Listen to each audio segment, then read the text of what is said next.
Hey everyone, it's Karen from Mayfly Life. I'm back, and today I'm making ricotta cheese, homemade.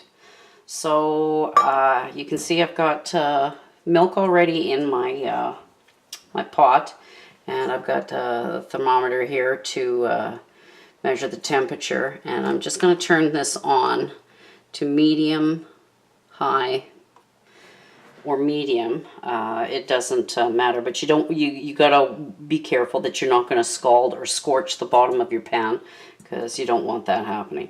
And what I'm doing is I've got 4 cups of whole milk, a cup of heavy cream, and I'm going to be putting in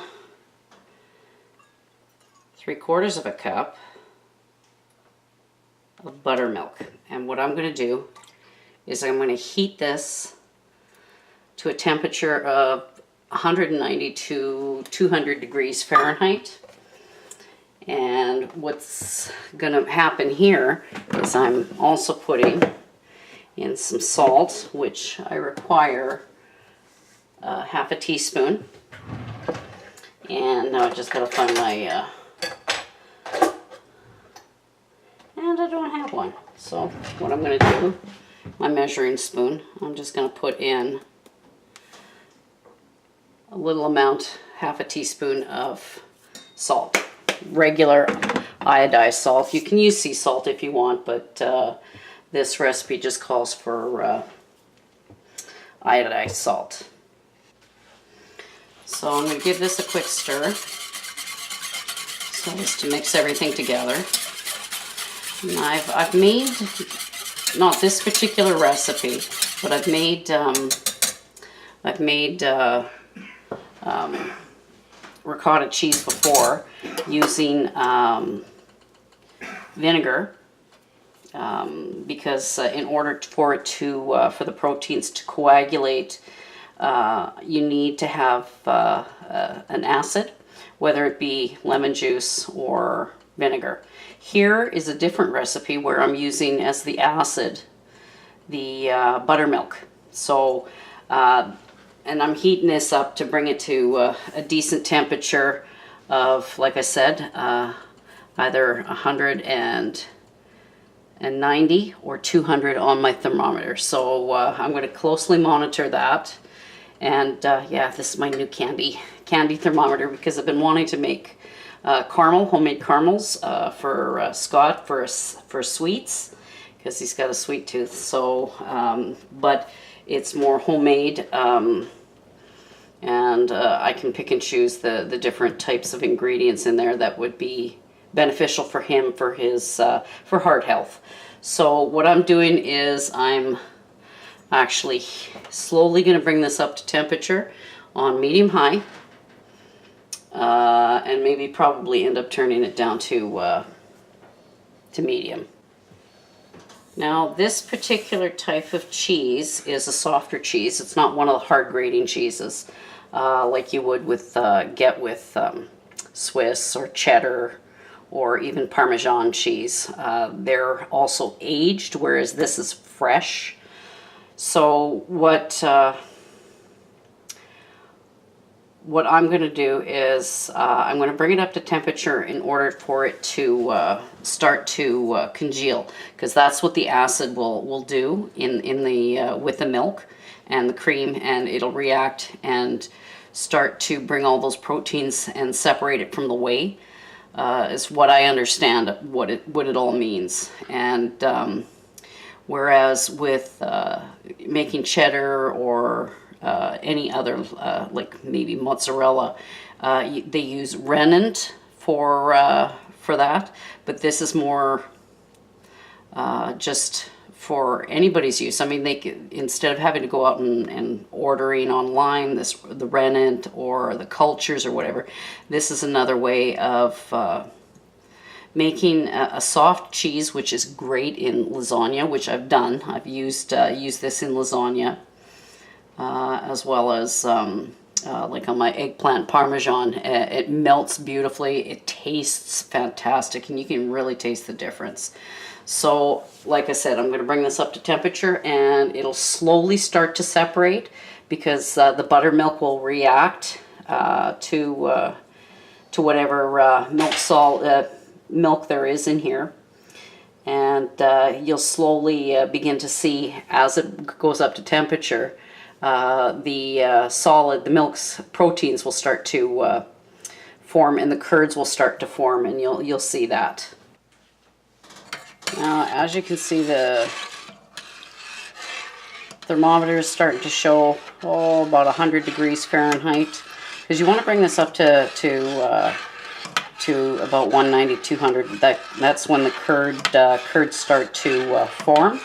So once the curds start to form, you're going to take it off the heat and give it a good stir. See, my milk is starting to warm up, and I'm just giving it a good, giving it a gentle stir, because once the curds start to form, then what I can do is I can pull it off the heat and strain it into a cheesecloth. But I want you to see how it's actually, it starts to curd and curdle. So it's going to be an interesting process to see. So it's getting there, and hopefully it'll start boiling pretty soon, because that's what I want. I want it to boil. But it's like I said, at the point of it reaches the optimum temperature, between 190 to 200 degrees is when it's supposed to start curdling. This amount of milk that I'm using will yield you about a cup and a half to 300 grams of ricotta cheese. So it'll give you actually quite a bit. You know, because it's smart to make smaller amounts if you're just consuming it for friends or for family. And I'm going to turn this down because it's starting to boil a bit.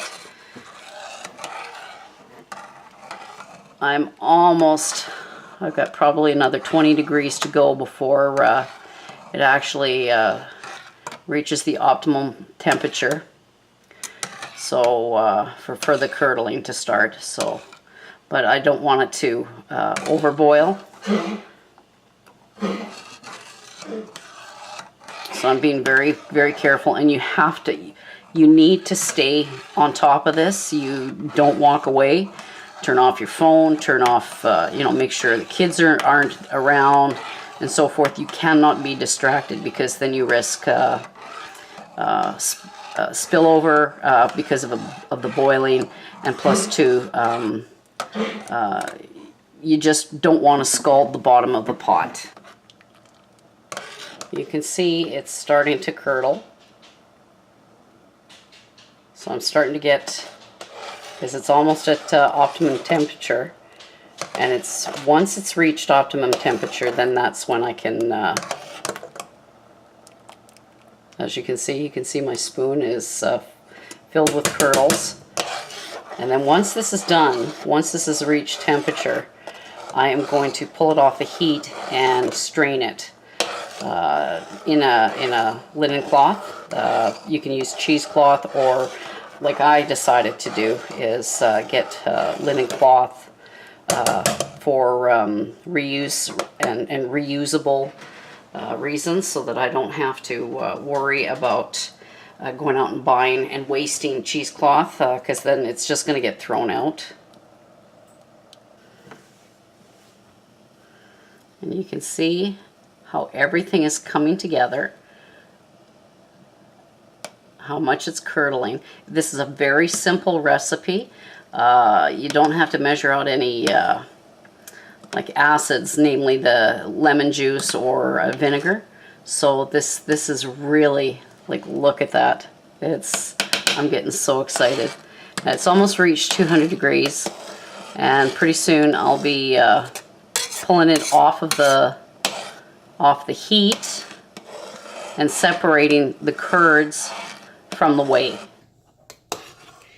And you can see how it's actually starting to separate. I can see more of the whey, and see exactly where all the proteins are coagulating and So it'll any time now.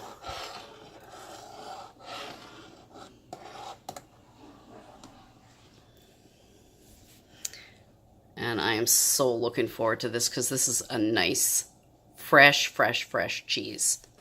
And it's boiling now. You can see here where the whey is separating from the protein. So you can tell that this is actually working. So what I'm going to do is turn off the heat, and I'm going to pull it off the heat and get ready for straining. Okay, so I'm back here, and what I've got is a bowl with a fine mesh strainer, and I've got my linen cloth inside the mesh strainer. And what I'm going to do now is I'm going to pour the whey and the cheese curds into the cloth so that it can drain. And as you can see, it is just lovely. So I'm going to scrape this down so I can get everything out of here. And get it into the cheesecloth or into the linen cloth here. And if you're using cheesecloth, then that's what you use. So then what it's going to do is it's going to slowly drain. And I know I'll have to end up dumping some of this whey, but keep it because you can use it in breads, in bread doughs and so forth. So basically what I'm doing here is I'm pulling it off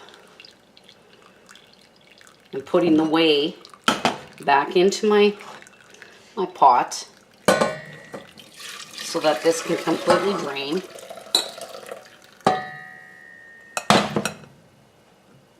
And start forming up and forming the cheese that I just made. So you don't want to over dry it or over drain it because otherwise it's going to be very dry. You want a little bit of moisture. And as you can probably see, after draining, this is what I have left. This is the whey. And this is my ricotta. Isn't it beautiful? Just love this. So you can see it drained really nice. The ricotta is still nice and hot, but look at that. The texture is beautiful. So go out and make your own. Homemade is always better for you. Less ingredients, less preservatives, less chemicals. Go out and try it. It's easy and simple to make. Thanks for watching. Catch you in the next one.